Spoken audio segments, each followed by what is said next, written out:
નમસ્કાર, આપ જોઈ રહ્યા છો Gujarati number 1 news channel Zee 24 કલાક ફટાફટ ખબરો સાથે હું ફાલ્ગુની। સમાચારોની શરૂઆત કરીએ તો પ્રદેશ ભાજપ આજે સંવિધાન દિવસની ઉજવણી કરવાનું છે। ઉજવણી સમગ્ર રાજ્યમાં સંવિધાન યાત્રાનું આયોજન છે। આજથી 4 ડિસેમ્બર સુધી યોજાશે સંવિધાન ગૌરવ યાત્રા।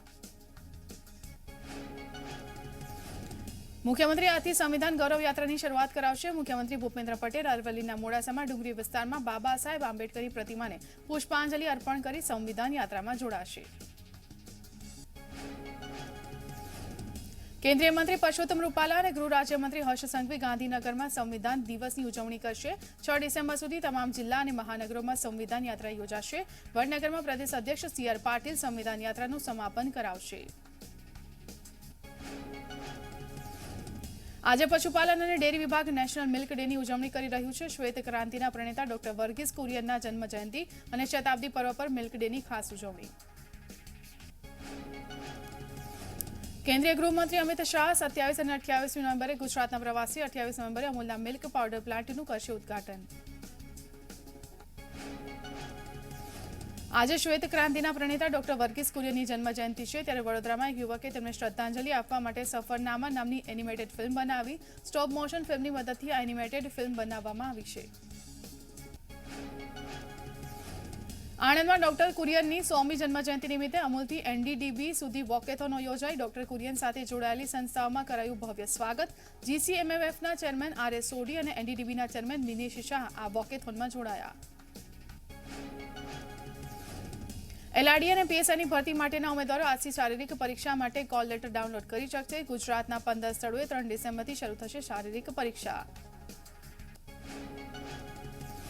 9,32,000 ઉમેદવારો આપી રહ્યા છે શારીરિક પરીક્ષા। એક ગ્રાઉન્ડ પર એક દિવસમાં 1200 થી 1500 ઉમેદવારોની શારીરિક પરીક્ષા લેવાશે। જાન્યુઆરી સુધી ચાલશે આ પરીક્ષા। LRDની ભરતીની તૈયારી કરતા ઉમેદવારો સાથે ગૃહ રાજ્યમંત્રી હર્ષ સંઘવીએ મુલાકાત કરી। ઉમેદવારોને મળવા માટે સુરતના જહાંગીરપુરા ગ્રાઉન્ડ પહોંચ્યા હર્ષ સંઘવી। ગ્રાઉન્ડ પર ભરતીની તૈયારી કરતા ઉમેદવારો મોટી સંખ્યામાં હાજર। હર્ષ સંઘવીએ કરી ભરતીના ઉમેદવારો સાથે વાતચીત। રાજકોટના ધોરાજીમાં 20 દિવસથી પોલીસ ભરતી કેમ્પનું આયોજન। નિઃશુલ્ક નોલેજ સોસાયટીએ યોજ્યો ભરતી કેમ્પ। પરીક્ષા આપનાર 150 વિદ્યાર્થીઓને તૈયારી કરાવાઈ। યુવક યુવતી માટે હોસ્ટેલમાં રહેવાની પણ વ્યવસ્થા।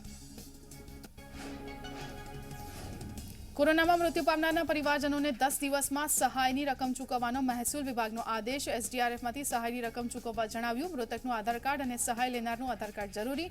વારસદાર હોય તો સંમતિ પત્રક પણ જરૂરી। અમદાવાદમાં કોરોના સહાય ફોર્મ જમા કરાવવાની શરૂઆત। સાયન્ટિફિક સેન્ટર પર 15,000 ફોર્મનું વિતરણ।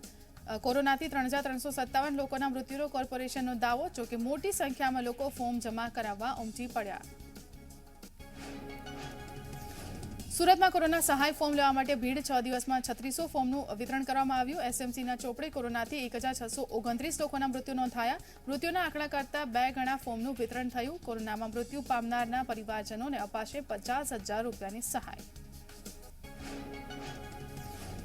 જાન્યુઆરી મહિનામાં ખોડલધામ મંદિરને 5 વર્ષ પૂર્ણ થવા પર પાટોત્સવ ઉજવાશે। 5 દિવસના પાટોત્સવના કાર્યક્રમમાં PM નરેન્દ્ર મોદીને પણ અપાશે આમંત્રણ। CM સહિતના કેન્દ્રીય મંત્રીઓ પણ ઉપસ્થિત રહેશે। વિધાનસભા ચૂંટણી પહેલાના પાટોત્સવના આયોજનને રાજકીય માસ્ટર સ્ટ્રોક ગણવામાં આવી રહ્યો છે। વડોદરા સામૂહિક આપઘાત દુષ્કર્મ કેસમાં ઓએસીસ સંસ્થા શંકાના ઘેરામાં। ઓએસીસ સંસ્થા હકીકત છુપાવતી હોવાની આશંકા। ઓએસીસના લોકોની પૂછપરછ માટે પોલીસની તૈયારી। વૈજ્ઞાનિક ઢબે પૂછપરછ માટે FSLમાં રિપોર્ટ મોકલાયો। પંચમહાલના ગોધરામાં સિંધી પરિવાર પર ધર્મ પરિવર્તનનો આક્ષેપ। સિંધી સમાજ અને VHPએ પરિવારના શુદ્ધિકરણની વિધિ કરાવી। પરિવારે નકાર્યા હતા ધર્મ પરિવર્તનના આક્ષેપો। ભાવનગરના તળાજા માર્કેટયાર્ડમાં મગફળીની આવક બંધ। માર્કેટયાર્ડમાં મગફળીનો ભરાવો થતા હરાજી 27 અને 28 નવેમ્બર સુધી બંધ રહેશે। આગામી આદેશ સુધી મગફળી લઈને ન આવવા ખેડૂતોને સૂચના। સાબરકાંઠામાં રવિ સિઝન માટે સિંચાઈનું પાણી છોડવામાં આવ્યું। હાથમતી જળાશયમાંથી 200 ક્યુસેક પાણી છોડાયું। હિંમતનગરના હાથમતી વિયરમાં 2 દિવસ બાદ પહોંચે પાણી। 3000 હેક્ટરમાં રવિ સિઝન માટે સિંચાઈનું પાણી મળશે।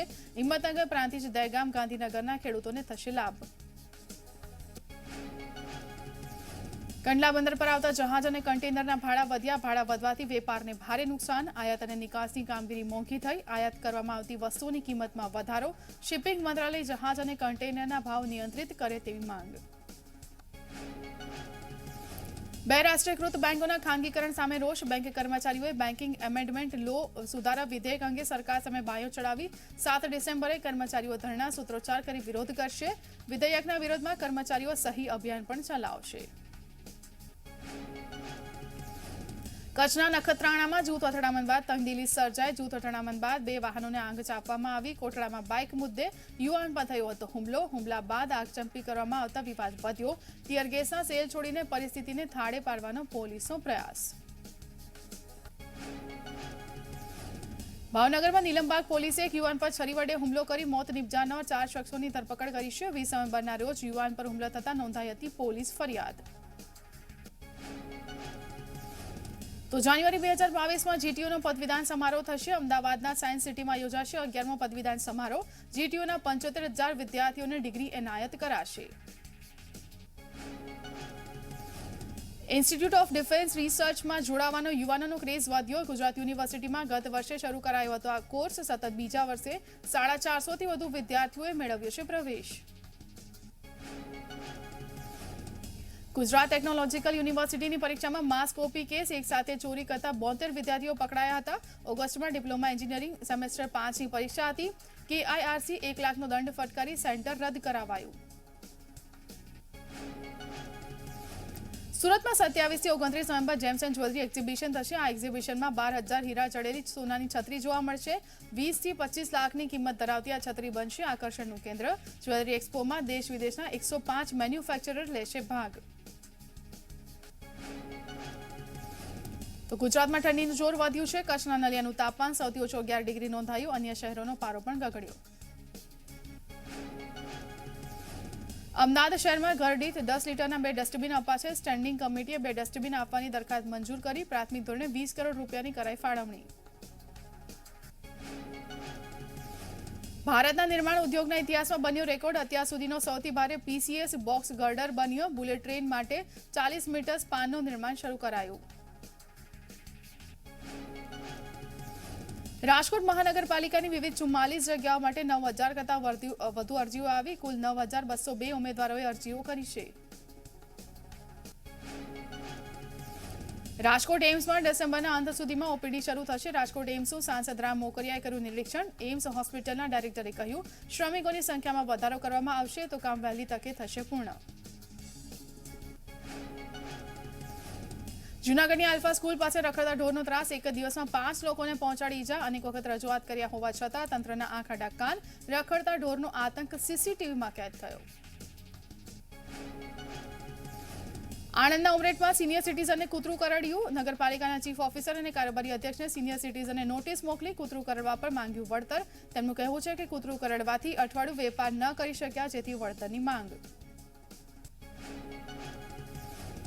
વડોદરામાં ટ્રાફિક ચેમ્પ અભિયાન લોન્ચ કરવામાં આવ્યું. ચુસ્ત રીતે ટ્રાફિકના નિયમોનું પાલન કરનારા જાગૃત નાગરિકોને સર્ટિફિકેટ આપી 100 રૂપિયાનું ફ્રી પેટ્રોલ આપવામાં આવશે. રેસ્ટોરન્ટની ડિસ્કાઉન્ટની કૂપનો પણ આપવામાં આવશે. આજે ભારતીય શેર બજારમાં ખુલતાની સાથે જ મોટો કડાકો. સેન્સેક્સમાં 820 પોઈન્ટનો ઘટાડો સાથે 58,072 પર ખુલ્યું. નિફ્ટીમાં 223 પોઈન્ટના ઘટાડા સાથે 17,312 પર ખુલ્યું. કિસાન આંદોલનને આજે 1 વર્ષ પૂર્ણ થવા પર ખેડૂતો આજે દિલ્હી તરફ કૂચ કરી રહ્યા છે. ખેડૂતોનો કાફલો દેશભરમાંથી દિલ્હી સીમા પર પહોંચી રહ્યો છે. ખેડૂતોની કૂચને પગલે દિલ્હીમાં મોટી સંખ્યામાં પોલીસની ટીમો તૈનાત. કોલકાતા મ્યુનિસિપલ કોર્પોરેશનની ચૂંટણી 19 ડિસેમ્બરે થવા જઈ રહી છે. સમગ્ર રાજ્યમાં આચારસંહિતા લાગુ કરવામાં આવી. 21મી ડિસેમ્બરે મતગણતરી થશે. દેશનું અર્થતંત્ર સુધારા તરફ આગળ વધી રહ્યું હોવાના અહેવાલ. મૂડીઝનું અર્થતંત્રમાં મજબૂત આર્થિક રિકવરીનું અનુમાન. 2022 માટે GDP ગ્રોથ 9.3% રહેવાનો અંદાજ. રસીકરણમાં આવેલી તેજીથી આર્થિક ગતિવિધિ સારી થઈ.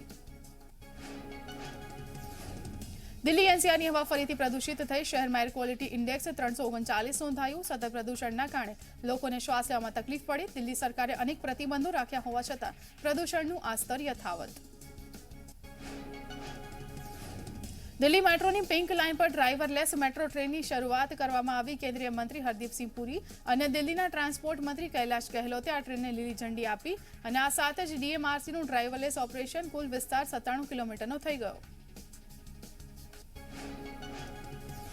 મિઝોરમમાં આજે વહેલી સવારે 5:15 વાગે ભૂકંપના જોરદાર આંચકા અનુભવાયા. રિક્ટર સ્કેલ પર ભૂકંપની તીવ્રતા 6.1. બાંગ્લાદેશમાં પણ ભૂકંપના આંચકા અનુભવાયા. ભૂકંપના કારણે લોકો ઘરની બહાર નીકળી પડ્યા. જોકે સદનસીબે કોઈ જાનહાનિ કે નુકસાન નથી થયું. ઝારખંડના રાંચીમાં એટીએસએ એવા નેટવર્કનો પર્દાફાશ કર્યો જે દેશભરમાં વિદ્રોહી જૂથ અને અન્ય લોકોને હથિયાર અને દારૂગોળો સપ્લાય કરે છે. એટીએસએ 9 લોકોની ધરપકડ કરી. આરોપીઓ પાસેથી હથિયાર, દારૂગોળો તેમજ ડિટોનેટર જપ્ત કરવામાં આવ્યા. આ મામલે વધુ તપાસ શરૂ કરવામાં આવી. જમ્મુ કાશ્મીરના કુલગામમાં અહરબલ તહેવારની ઉજવણી કરવામાં આવી. કાશ્મીરમાં પ્રવાસનને પ્રોત્સાહન આપવા માટે આ તહેવારનું આયોજન ખાસ કરીને અહરબલ ધોધ બન્યું પ્રવાસીઓના આકર્ષણનું કેન્દ્ર. પરંપરાગત કાર્યક્રમો સાથે વિવિધ પ્રકારના સ્ટોલ્સ પણ રાખવામાં આવ્યા. દક્ષિણ આફ્રિકામાં સામે આવેલા કોરોનાના નવા વેરિયન્ટથી વધી ચિંતા. બહારથી આવતા તમામ મુસાફરોના ટેસ્ટિંગ ટ્રેકિંગ સઘન કરવાની કેન્દ્રની તમામ રાજ્ય સરકારને સૂચના. કોરોનાના નવા વેરિયન્ટને લઈ આરોગ્ય વિભાગ હરકતમાં. કેન્દ્રીય આરોગ્ય મંત્રાલયે નવા વેરિયન્ટવાળા દેશમાંથી આવતા પ્રવાસીઓના ટેસ્ટિંગ અને ટ્રેસિંગની આપી સૂચના. વેરિયન્ટ ઝડપથી ના ફેલાય તે માટે અપાઈ સૂચના.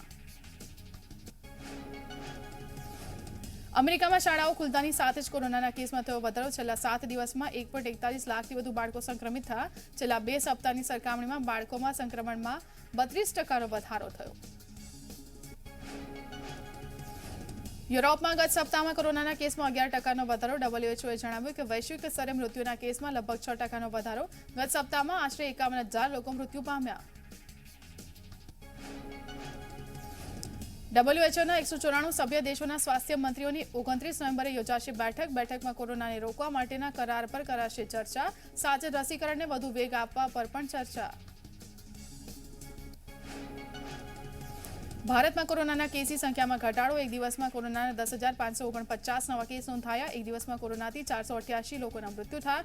એક દિવસમાં 11.81 લાખથી વધુ લોકોના કોરોના ટેસ્ટ થયા. અત્યાર સુધીમાં કોરોના ટેસ્ટિંગની કુલ સંખ્યા 63.71 કરોડને પાર થઈ. ભારતમાં કોરોના સામે રિકવર થયેલા દર્દીઓની સંખ્યા 3.39 કરોડને પાર. એક દિવસમાં કોરોના સામે 9,868 લોકો રિકવર થયા. દેશમાં રિકવરી રેટ 98.33%એ પહોંચ્યો. દેશમાં 83.88 લાખ લોકોને અપાઈ વેક્સિન. જ્યારે અત્યાર સુધીમાં કુલ 120.27 કરોડથી વધુ લોકોનું વેક્સિનેશન થયું. એક્ટિવ કેસની સંખ્યા 1.10 લાખ. ભારતમાં કોરોનાના કુલ કેસ 3.45 લાખને પાર. અત્યાર સુધીમાં કોરોનાથી દેશમાં 4.66 લાખથી વધુ દર્દીઓએ જીવ ગુમાવ્યો. અત્યાર સુધીમાં કુલ 3.39 લાખથી વધુ દર્દીઓ કોરોના સામે સ્વસ્થ થયા. વિશ્વમાં કોરોનાના કુલ કેસની સંખ્યા 25.97 લાખને પાર થઈ. જેમાં અત્યાર સુધીમાં 51,92,000થી વધુ દર્દીઓના મૃત્યુ થયા. અત્યાર સુધીમાં 23.48 લાખથી વધુ દર્દીઓ કોરોના સામે સ્વસ્થ થયા. તો હવે સમાચારમાં આગળ વાત કરીએ તો એ પહેલા લઈશું એક બ્રેક.